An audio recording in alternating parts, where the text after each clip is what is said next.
It's Monday, August 29th, and this is Drive Check, a Cardfight Vanguard podcast.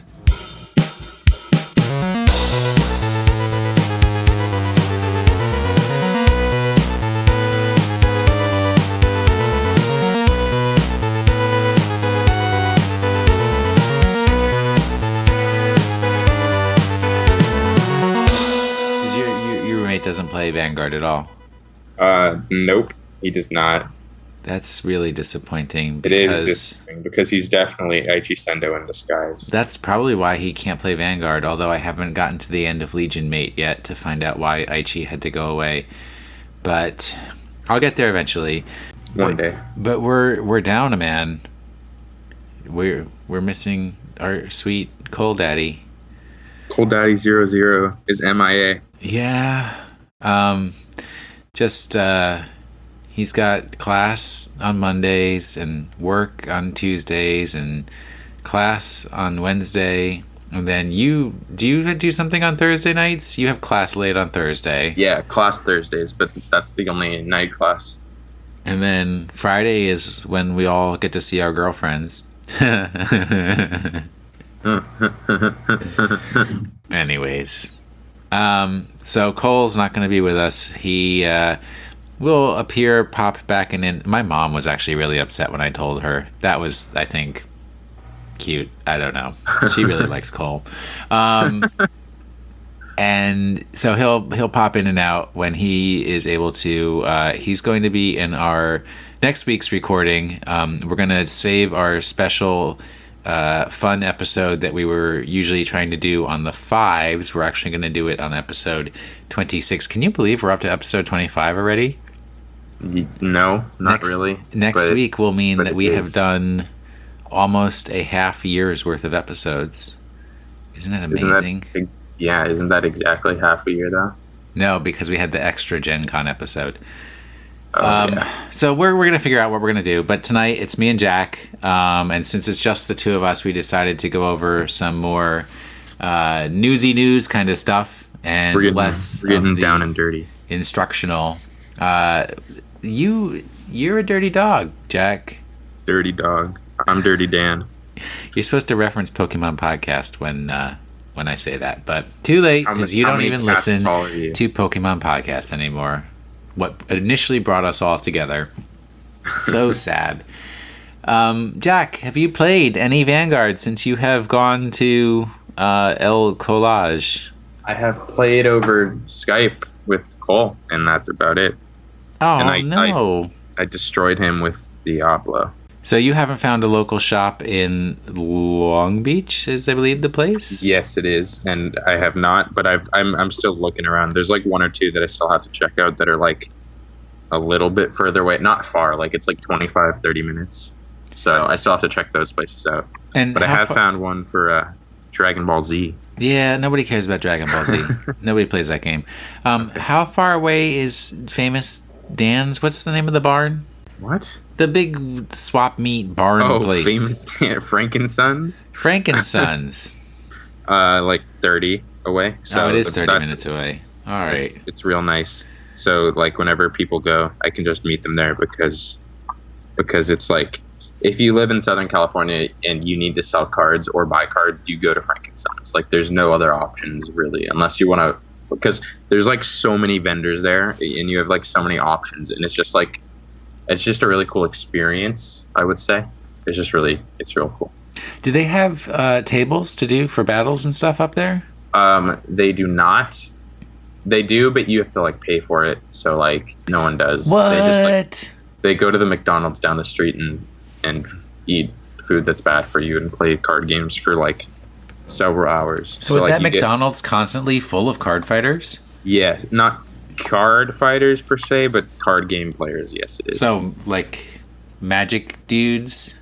Well, no, not Magic dudes, because there's tables for Magic dudes. If you buy cards, you can play Magic. But because they have like because it's open, I believe it's Wednesdays and Saturdays. It's Saturdays and another weekday. And there's always like there's a Magic tournament every time, so like the tables are full of people playing Magic. And you can like pay to go to a table, but like why would you do that when you could just buy like a small French fry for like 79 cents and then play for 3 hours? Well, because that's not healthy. But well, you don't have to eat the French fries. You get free refills on the soda too, don't you? Exactly.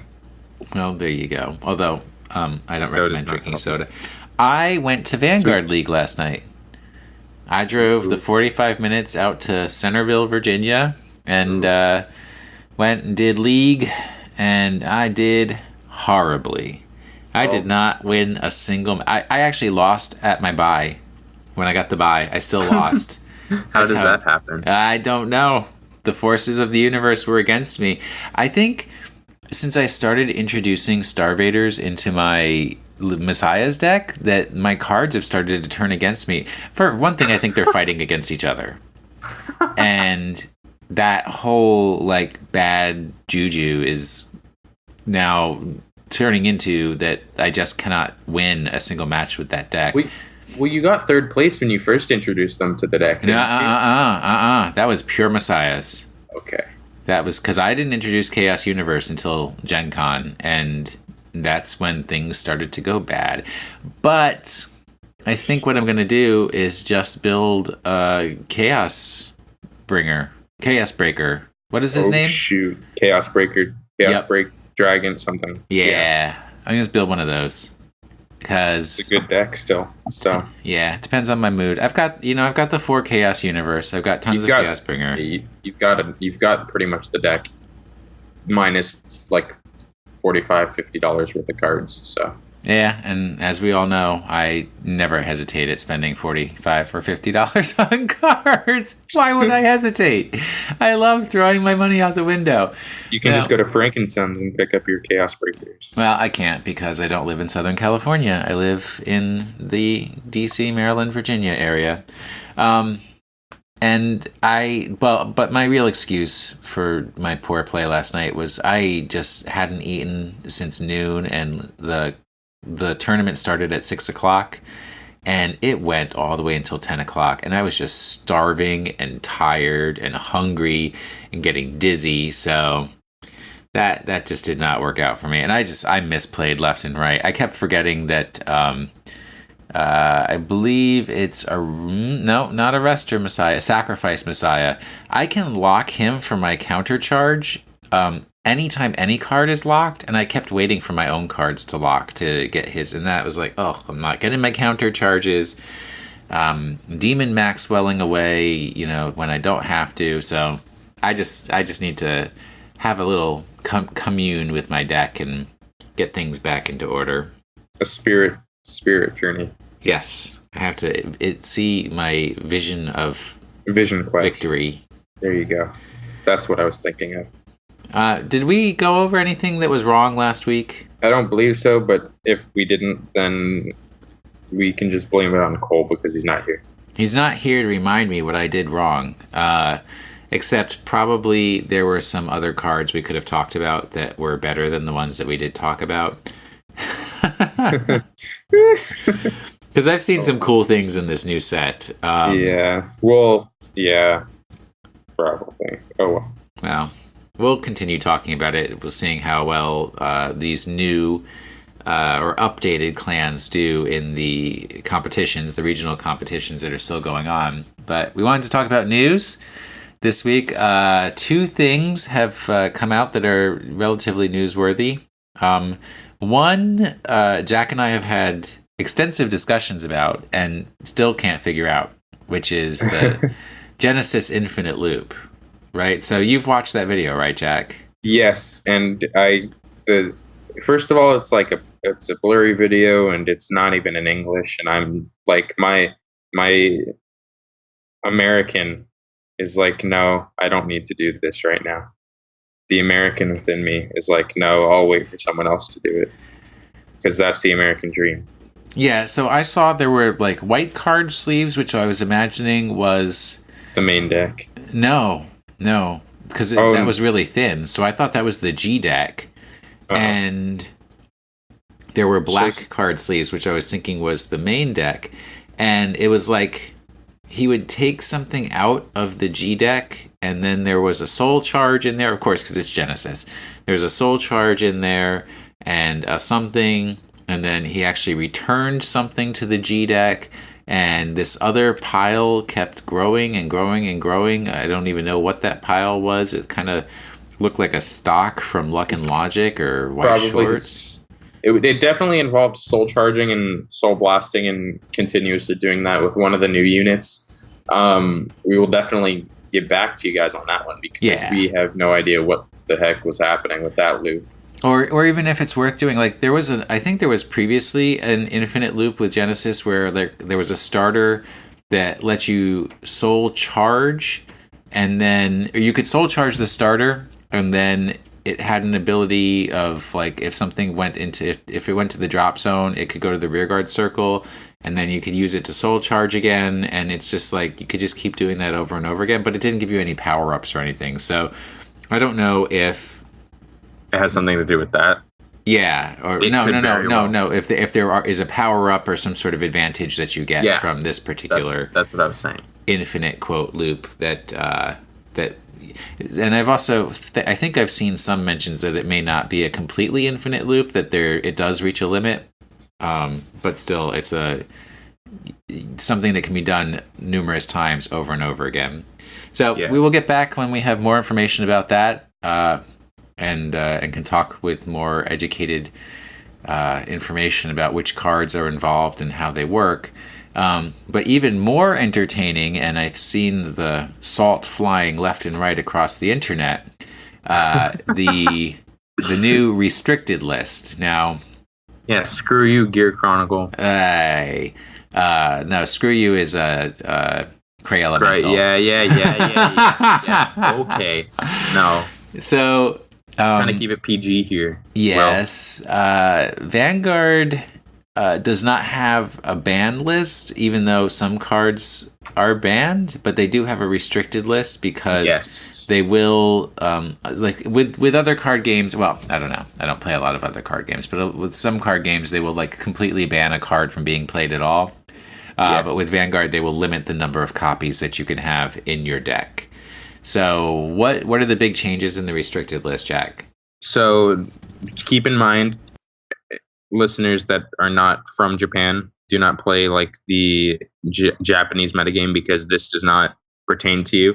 This is just kind of a look into the future to see what may happen here, because the last time something happened on the restricted list in Japan, which was the Refros hit, it did happen here like a month or two later, I believe. So keep that in mind. So what happened is the Gear Chronicle starting Vanguard that was very popular, TikTok worker. He was limited to 1, and he now has the restriction that he cannot be used as a starting Vanguard, just like Barkle does, and just like the original Conroe has. So the reason this is significant is because there was not an infinite loop, but like a loop that involved time leaping TikTok worker into Mellum with like the stand trigger and like another.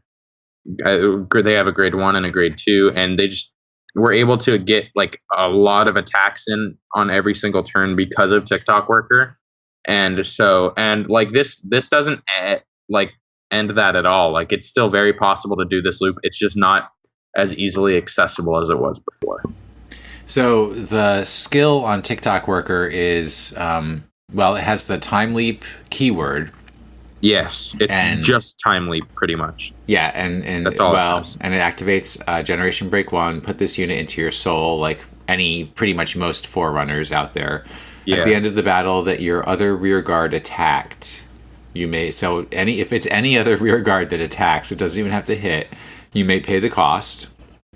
If you do time leap that unit, bind it, call a grade +1 from your deck, and shuffle your deck at the end of your turn. Put the called unit on the bottom of your deck and call the bound card. So basically, you can it's a restand on that card that attacked. Yes, with a higher grade card in its place now, and it allows you to do this like multiple times. Without the restriction, you were able to pull this off like several times in one turn. So it kind of like it's still possible, but it's definitely a lot harder to do now. Is it possible to get TikTok out of your soul? Yeah, there's a couple of units that soul blast. Oh, so, man. Yeah, so it doesn't really. I mean, it does stuff, but not like super hardcore does stuff. So it just looks like it's the lowest cost time leap. Yeah, that you can do. It's the easiest way to get a time. The other way, the other best way to get time leap is with the stride. I believe it's something Phoenix Falcon, so Gear Eagle, I believe is what it's called. And it's basically if you ride over a Chronojet Dragon, you can time leap when a unit after a unit attacks. So it's like the same thing. It's just like the lowest cost and allowed for a lot of big attacks for Gear Chronicle players, which ever since G Guardians came out, Gear Chronicle has kind of had that little boost. Well, ever since G Guardians came out, and ever since people discovered like how good TikTok Worker was, they've been topping nonstop in Japan. And it's, for whatever reason, it hasn't picked up here as much. Like, they'll still top every once in a while, but it's not nearly as much. Like, Gear Chronicle dominates the metagame in Japan, and that is definitely the reason why TikTok Worker was limited as it was. And why doesn't Gear Chronicle dominate the game here in the States? Because for whatever reason, people refuse to play TikTok Worker in their decks. What?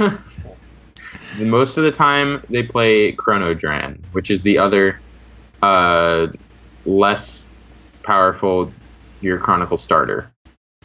So for whatever reason, people in the States and South America just refuse to play TikTok Worker, so it does not top as consistently here.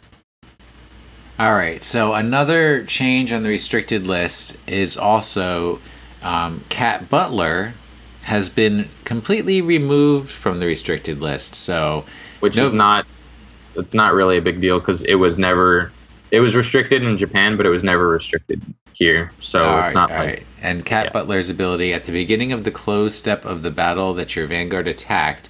If the attack did not hit during that battle, you may pay the cost. If you do, choose one of your grade 2 or less Nova Grappler Vanguards and stand it.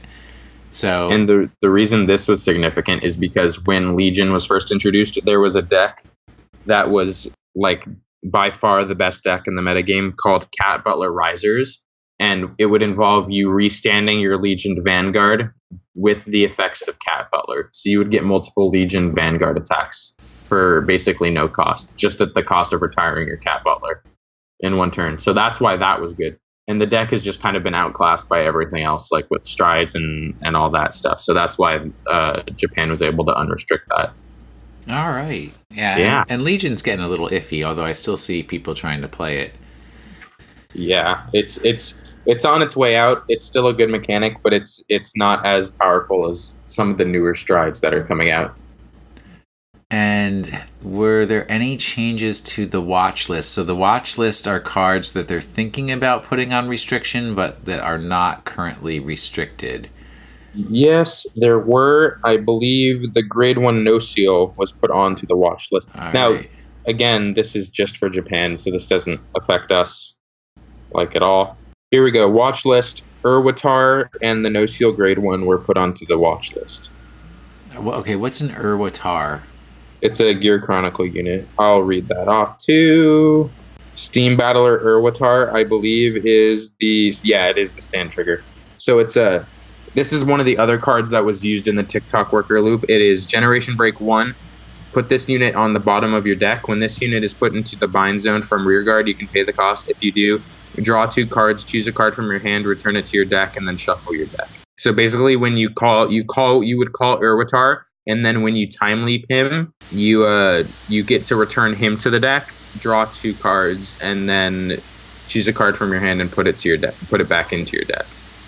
So basically, so that's why. All right. That's one of the reasons the loop was so good, because you would just get like huge hand advantage. And the reason I missed this Nociel is she was referred to as Battle Cupid. But with Battle Cupid, you choose an Angel Feather from your hand, put it into your damage zone. That's the cost.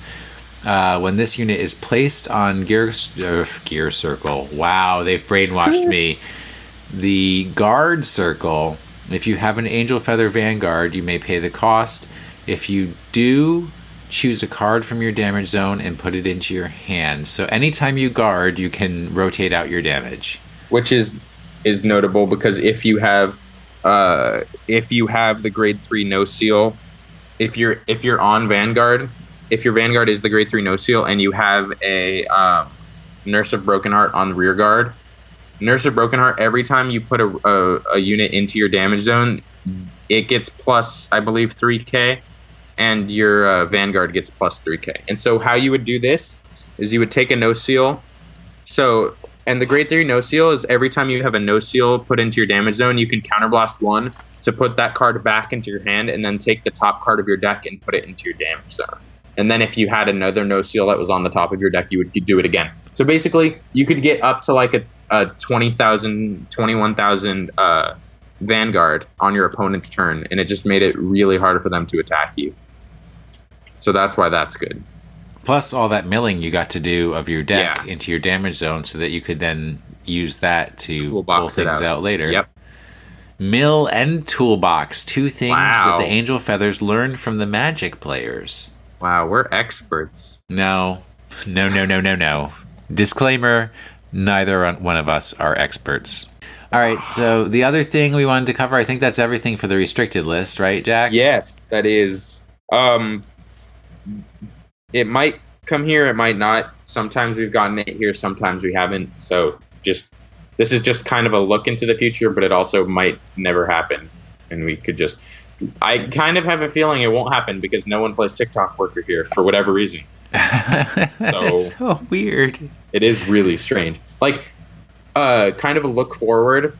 Gear Chronicles topped the Puerto Rico Nationals, and if you look at the Gear Chronicle list, you'll notice there's a significant lack of TikTok Worker.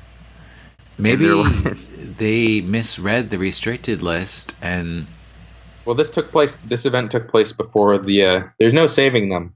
This took place before the restricted list came out.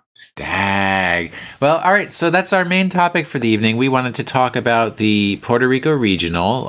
Since we're kind of between sets, we're not going to see set 8 until October, so we got to fill up some time. So we might as well do the Road to the World Championships and look at what the Puerto Ricans have built and did for their regional competition.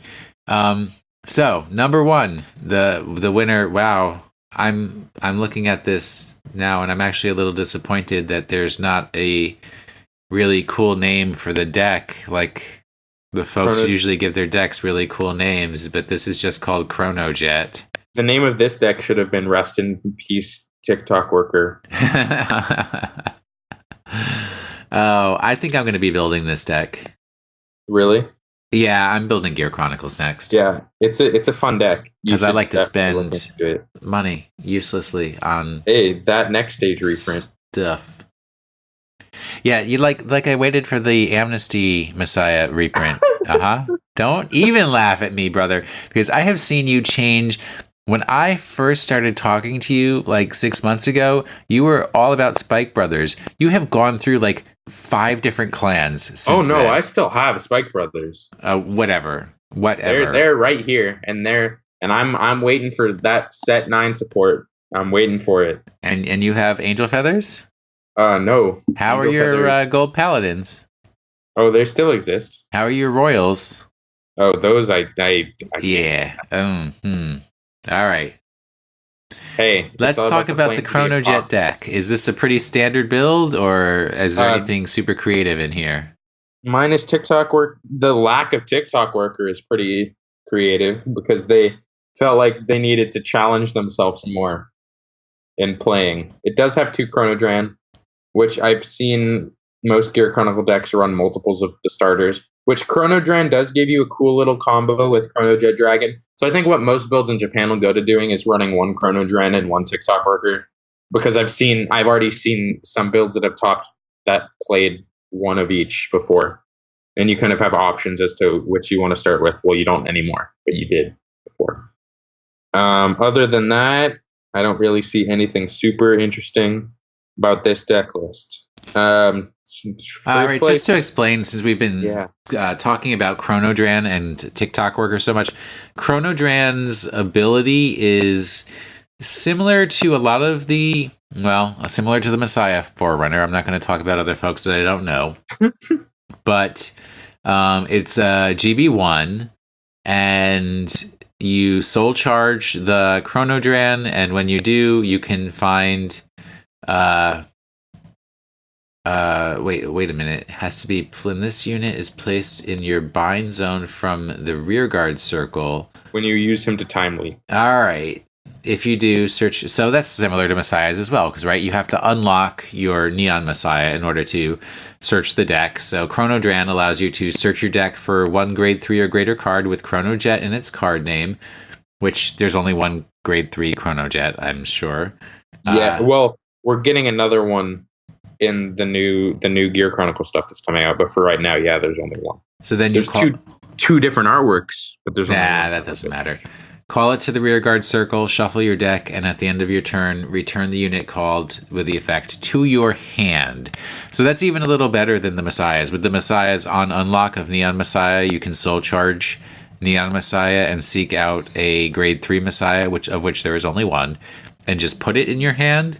This one, you can put the Chronojet onto your rearguard circle, use it to attack if you want during your turn, and then at the end of the turn it goes into your hand, so then you can use it to ride on your next turn if you need to, or to pay for you'd use it for stride fodder. Yes, because there's not really a reason to re-ride over, unless you got stuck on another grade 3, but this deck plays the grade 3 that essentially searches for a Chronojet Dragon. So well, yeah, I mean, really, you're going to use it as stride fodder. If you're using Chaos Bringer as your grade 3, and then you want to switch over to Alter Ego Messiah. Wow, my words are failing me right now. They're fighting within you as well. Yes, the darkness is calling, and it wants me to lock. Okay, then. Oh, man. So, yeah, Chronodran's not a bad starter by any means. He's just outclassed by TikTok Worker. And he's very standard for what the starters are looking like now. Yeah. So just in this G zone, I'm seeing a Dismal, which everybody's got a Dismal these days except for me, a Sabriz, 2 different G Guardians of the regular G Guardian types. So they've got Uluru and Rafana. I can't pronounce these names. Otherwise, just wow, they've got like one of each different grade 4 for the Gear Chronicles. Yep. Grade 3 Metallica Phoenix is the one I was talking about earlier. Just FYI, the one that lets you time leak. Nice. Grade 3 lineup Chronojet Dragon, and there's 4 of those. 3 Steam Fighters Bally. So they're only doing 7 grade 3s. Interesting. Yeah, because Steam Fighter Bali, what he does, Gen Break 1, Counterblast 1, when this unit attack hits a Vanguard, you can pay the cost. If you do, you choose one of your opponent's rear guards in the front row, and they put it to the bottom of their deck. And then during your turn, when your G unit strides over this unit, you choose one of your Vanguards, and until the end of the turn, it gets once per turn, Counterblast 1, search your deck for up to 1 Chronojet Dragon, place it on your Vanguard as a heart, and shuffle your deck. And then if you placed a card, if you did this, you choose a heart card named Steam Fighter Bali and put it on the bottom of your deck. So basically, it allows you to guarantee the Chronojet Dragon ride. Interesting. Yep. All right, and it's got some bunch of different grade 2s I'm not familiar with. Some fun grade 1s, which I guess Steam Breath Dragon their stride fodder? Stride fodder, yes. Which, by the way, Will, you should probably start familiarizing yourself with these if you're going to build the deck. That's what tonight's all about. Steam Breath Dragon, stride fodder. Yes. There you go. You're on your way up. And it does exactly what every stride fodder out there does. You put it on the rearguard circle, reveal a grade 3 from your hand, and you can find a Chronojet. So it's definitely Chronojet support. And then if you're not using it for that, you can actually just discard it from your hand and use it to pay the cost of a stride. So hey Will. Uh-huh. Guess what's next? The number of the flames of the apocalypse. No, that's what's because I am not there yet. I wanted to mention that they chose to include 6, 9 crits, a little bit of an off number there, and 4 heals and 3 draws. So this is a deck that includes draws, which I think in your more... Would you stop with your Flames of the Apocalypse? We're not there yet. But in decks that are more control-oriented, they tend to be more defensive. And I say that Gear Chronicle falls under control-oriented because they do have the mechanic of forcing you to take your rear guards and put them on the bottom of your deck. So yeah, more of a tempo-y kind of control deck. Well, I don't know what tempo means, but you definitely need to get closer to your mic because you got real quiet. It's more of a tempo-y control deck. It means you kind of you call a lot of units and you do a lot of attacks and you just kind of keep more advantage than your opponent, which is all of what tempo is. All right. So what comes next, Jack? The Flames of the Apocalypse. What does that mean? I don't know what you mean. Kagero, my avatar. Do you even play Kageros anymore? Yes, I love that deck. So next up, we got a Kagero. This is second place deck. Juan J. de Jesus. It's Juan J. de Jesus. Juan de Jesus. Jesus. Excuse my ignorance. So this deck is called Helene's Overlord Toolbox. Who's Helene? So beats me. So anyways, this deck is interesting because it runs an assortment of grade 3s. It runs 2 Dragonic Overlord the Legend, 2 Dragonic Overlord Break Ride, 1 Dragonic Overlord the Rebirth, and 3 Dragonic Overlord the Great. And I think if I could take a guess, I would believe they ran 2 Dauntless Drive Dragon as well, because I think Bushiroad screwed something up with the listing of the deck. So no, it's just 4 Perdition Emperor Dragon Dragonic Overlord the Great. Oh, it's 3. And then, but if you look over at the grade 2s, there's a grade 2. There's 2 of them. It's called Dominant Drive Dragon, which what he does is when you have a Vanguard with Dauntless in its card name, he gets plus 3,000 power. So I think what happened is they put 2 Dominant Drive Dragons in the grade 2 slots instead of 2 Dauntless Drive Dragons in the grade 3 slots. Because Kagero is known for running an excessive amount of grade 3s, so 10 grade 3s would not be unlikely. And right now, the deck list as it is has 4, 5, 6, 7, 8, 9, 10, 11, 12, 13 grade 2s, which is way too many grade 2s. Yeah. So 11 grade 2s would make a lot more sense. So I think that's what happened. I'm not positive, but I'm pretty sure that's kind of what happened. All right, can you see a winning vision for this deck? Yes, it's called Break Riding and then getting restanding attacks because it's good. How many times can my words are failing me. How many times can Dragonic Overlord the Rebirth restand? He can restand once. So that's why there's only one of him. I'm pretty sure I've seen Toshiki Kai restand him 3 times, if not more. Well, if you Break Ride, you can restand twice. But otherwise, it's just restand once. Okay, so I'm going to go through all these cards because I love them all.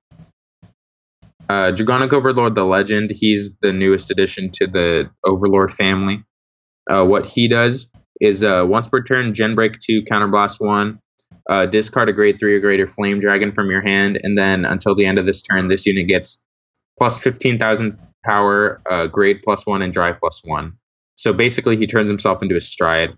Once per turn, you choose 3 cards from your hand and discard them. At the end of the battle that this unit attacked a rear guard, you can pay the cost. If you do, you stand this unit.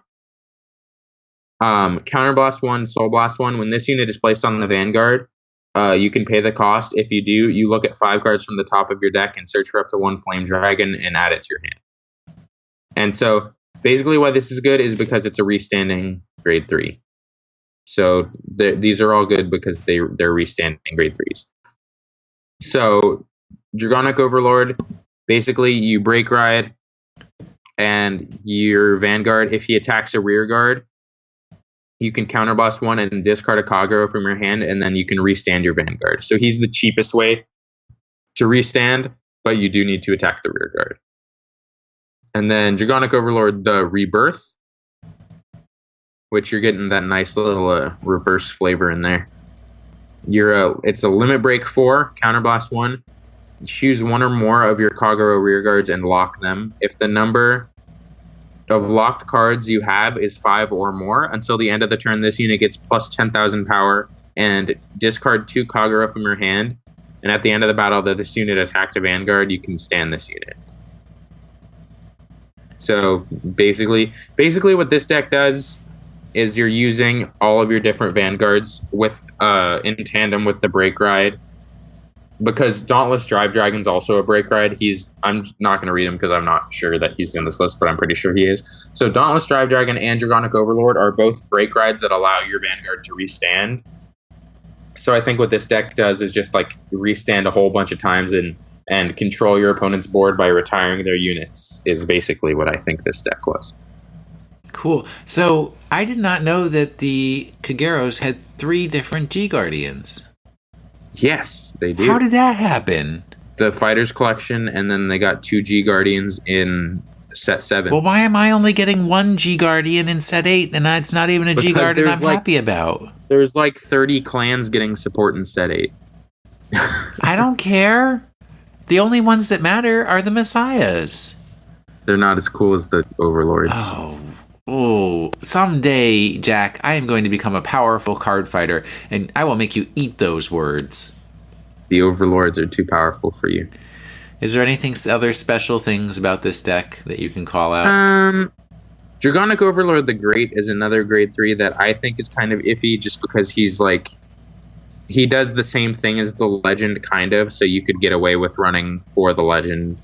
But he's good because he's a Legion and he can put stuff back into your deck. Other than that, I think the deck is pretty standard for a Kagero list. 8 crits, 4 draws, 4 heals. So he's got Conroe in there as an extra grade 0. Oh, that is interesting. Yes. So basically he's running a lesser number of grade 1s because he's running, I believe he's running 10 grade 3s and then he's running 11 grade 1s.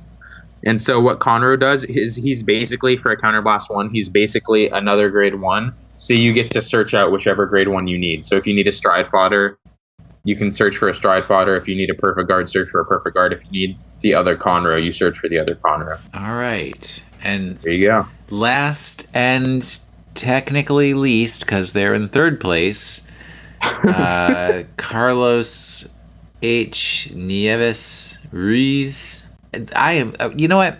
Someone call Puerto Rico and let them know, call the Puerto Rican card fighters, let them know that the decks are supposed to have fun and interesting names with like rhymes or catchy witticisms incorporated into the name of the deck. Wait. You're telling me you don't think Helene's Overlord Toolbox is a creative name? I don't know what Helene is.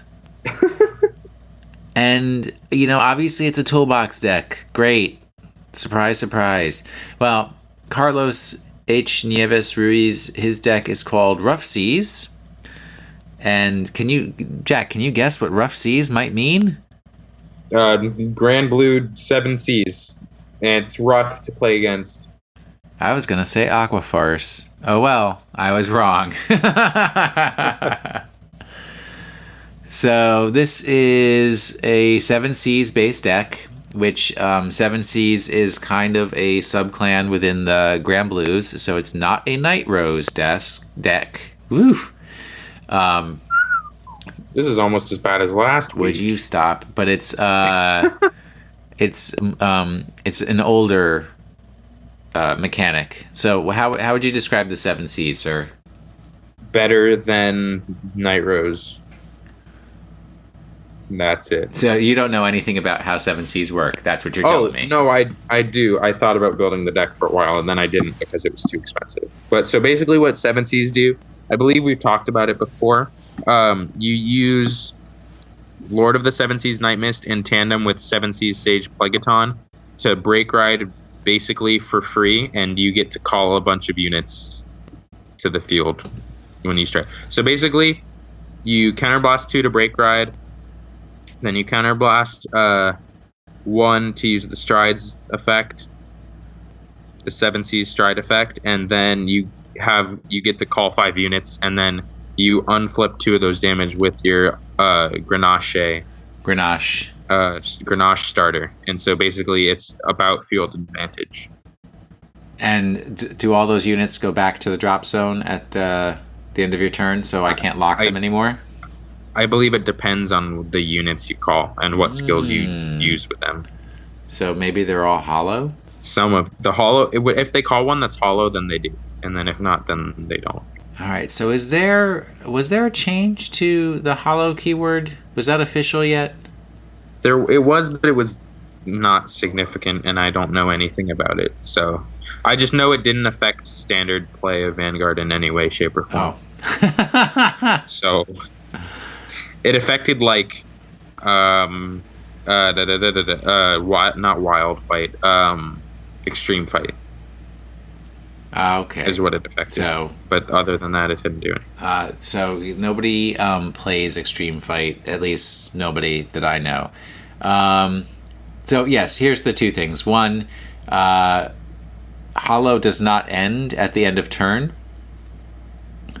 which does not really affect anything because it's going back into the drop zone, but that unit is still hollowed even though it's put in the drop zone. And hollow. This is the more important part. Whatever. I'm tired. It's been a very long weekend. Hollow does not count as retiring. So when you finish your turn and all of those Grand Blues need to go back to the rearguard circle, because they're hollow, you're not retiring them, you're putting them back into the drop zone because they're hollow. So there's some units, and I think a Fonk is one of the cards, which is not a Grand Blue, but if you're doing extreme fight... It's a great nature. Yeah. It's the new stride that they just got. That gets power-ups or things when things are retired, would not get those bonuses from the hollowed units. Why doesn't Vanguard go back to extreme fight? Because that's what it really started out as.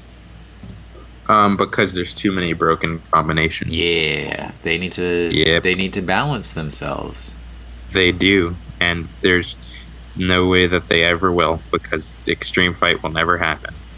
Well, so what I'm gonna say is, besides the deck names, and the fact that Dancing Cutlass is still being used in this deck, and I had like 4 of them that I gave Cole, is I'm really just disappointed that it's like 3 very clearly meta standard decks that topped in Puerto Rico. Except Gear Chronicle, because they're not running TikTok with. Well, so it was a Gear Chronicle miracle because they weren't running TikTok Worker. So that's the one guy who's actually a really good player. But yes, I would like to see. Hey, the Overlords are pretty great because they're Overlords. It's still very. It was a very stale event, very stale metagame. If some of the we didn't get anything confirmed for the outcome of the Atlanta Nationals. That's why or regionals. That's why we didn't say anything about it. But if what we're seeing is true, and it was just, we need to call the exterminator. Yeah, and also UK Nationals were this weekend as well, weren't they, in Telford? Ooh, I believe so. So hopefully coming up in a future episode, we will have some interesting stories, because those 2 events are the first events after the technical booster came out. So if people are using Mega Colony, machining, or mutants in those competitions, then they really rushed to put those decks together and probably spent a lot of money on them. Wow. So we will report on that as we have more information and find out some interesting stuff about those. We kind of didn't go too deeply into the machining subclan when we talked about Mega Colony and everything previously, so it may merit a further review and consideration from us. Maybe even a clan review. If these like topping like if they're topping as often as like it appears, then I think we might have to do a clan review for the mega colonies. It pains me to say this, but I think we might have to do a clan review. So the one thing that I would offer as restraint and consideration before jumping whole hog onto the mega colony gravy train is it may just be that people are so unused to playing against mega colony that they were just confused, and like in a week it's not going to be a problem anymore because everybody's going to remember it's like, oh yeah, they prevent me from standing, but I can just ride over or do whatever. So we'll see with time. Basically, or we'll just have to admit that 80% of the Vanguard meta is confusing your opponent by playing cards they haven't seen before, so they're just not prepared. Nope. Call the exterminators right now. All right. So we're gonna play a surprise on Jack. Okay. Cole's actually been here the whole time. Come on in, Cole. No, I wish. Oh no. Our term of the week is going to be loop and infinite loop, since we started talking about that at the beginning of the episode, and I wanted to go over one interesting thing that I read recently because I've been reading through the official what is the term? Is it like compendium of rules or book? Like the serious rule book, not the here's learn how to play rule book, but the like if you have to be judged, these are the rules we're going to judge you on rule book. The Necronomicon. No, but it does. What I found interesting when I first started reading it was like these rules were originally written in Japanese and translated into English, and if there's any conflict in the rules, here's the order of precedence for which set of rules wins. Japanese comes first, and then also it's like, and so if the rules are in this color, they're English only, and if they're in this box, then you know that these words only appear in the English version. And I thought that was really funny, but the ruling on infinite loops. Do you know what it is, Jack? I read it like once. It was like if you cannot, if something is like infinite, like it doesn't have a possibility to end, it's illegal. Incorrect. Okay, then my bad. So now you're gonna learn something, college boy. Okay. First time ever. Yeah, that's true. If something is a proven infinite loop, the person who is performing the loop, instead of having to re-perform the action over and over and over again, once they have proven that it is an infinite loop, they can just declare the number of times that they are going to exercise the loop and then take the benefits from that number of times. So they do not have to perform the physical movement of the cards and everything over and over again to show that they've got an infinite loop. They just can say, I'm going to do this 1,000 times, and since it's a 3k power up every time I do it, it's 3 bajillion, whatever 3,000 times 1,000 is. And you can't guard that. Oh, perfect guard? 12. Wow, how convenient. Still 2 to pass now. Okay. So that is our term of the week, infinite loop. And if you can find one to get to work in your benefit, please enjoy it before they restrict that card so that you can't infinite loop it anymore. And also, if you have some free time, you know what you should do, Jack? What should you should review our podcast in iTunes. Oh my god, I never thought of that. I really need the reviews. Jack doesn't need the reviews. I need the reviews. I need them so that Drive Check will stay optimized in those search results when people, those poor lonely children of the earth who are like, I want to learn more about Vanguard, and the only way I learn is through podcasts. So they type Vanguard into iTunes, and I want us to be at the top of the list. And you know how you can help us help those poor, hungry, lonely children? You can give us a review in iTunes, because that tells iTunes that we're relevant and people want to listen to us. And then they say, well, let's stick this bugger up at the top of the search results and get people to listen to them. So please. Yes. Indeed. Any country that you're in, go for it. Put a review into your version of iTunes, and possibly for episode 30, we will have a prize.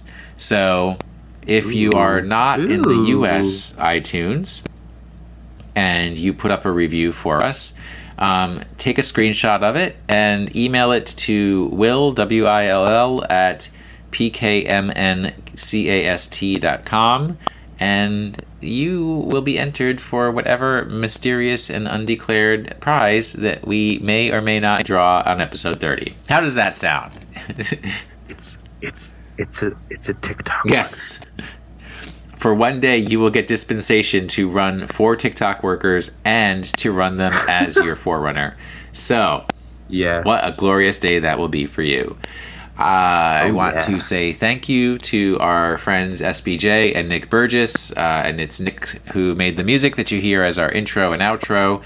And if you want to contact us, not by email, but by the cool social medias, our podcast Twitter account is drive_check, like the name of the podcast with an underscore in the middle. And then if you want to reach me directly for color commentary and humorous rapport, you can reach me at Wash in the Sink, WASHINTHESINK, no spaces, just go right ahead. And Cole, you're at... Oh, no! Oh, wait. Oh, no, he's not here! No, Cole! I'm at Cole_McCune, that's COLE_MCCUNE. That's not you. And I am at drive_Jack. Thank you guys for listening to this week's episode of the Drive Check podcast.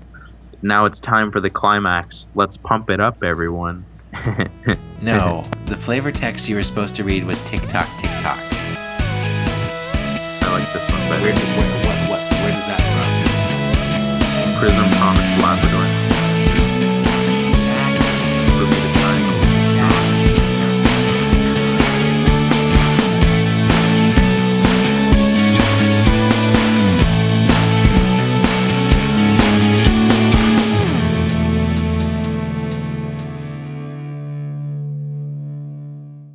All right, so even though we already recorded, we're breaking in on Tuesday night because Jack got in touch with me. I just got home from work and walking my dog and having dinner and stuff, but Jack got in touch with me and Cole because he's claiming he had this like miracle idea of a deck build and, you know, demanded that if we could tack it on to the latest episode to get it on there. So this is a little bonus content for anybody who listened past our closing song. And we do have Cole here for a minute. Say hi, Cole. So, fewer tears. My mom can be a little happier now. So, Jack, what's this amazing deck list that you thought up? So, it came to me almost as if it were in a dream. It's a Gold Paladin Liberator deck, and I'm just gonna go ahead and read you off the deck list. Is it Bluish Flame Liberators or just Liberator Liberators? It's just Grade 1 Liberator Rush. And okay. It's the most broken deck ever. And if you beat me, it means you were cheating because you can't beat it. Oh, wow. Okay. So first off, the starter is a Genius Liberator Woltemeyer. And you're going to run 4 of those because he's good. He's broken. Next, you're going to run 16. It doesn't matter. He's broken. Okay. Next, you're going to run 16 Liberator Crit Triggers. It doesn't matter. They're broken.